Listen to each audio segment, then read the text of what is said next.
Magandang araw mga kahabis, ituturo natin kay Tatay Cham ang fetch. Marunong na si Tatay Cham ng fetch, kaso lang medyo na busy tayo sa ating pag-aaral kaya hindi na natin sila gano'n na lalaro ang pamilya Chimcham. Kaya medyo naninibago siya. Madali lang naman ituro ang fetch, basta paulit-ulit lang nating gagawin.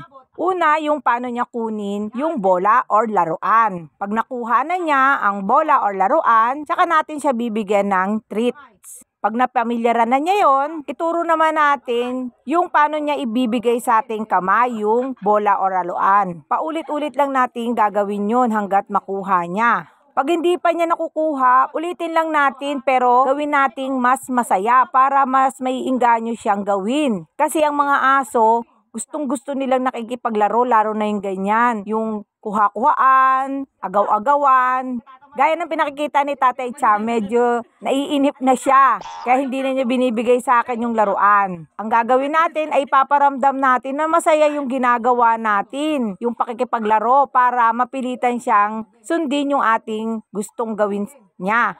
Pag malapit na yung ginawa niya sa gusto natin, bigyan natin siya ng treats. Then pahinga, ulitin-uli natin sa susunod na araw. Ay! Galing, very good, Ate Sas.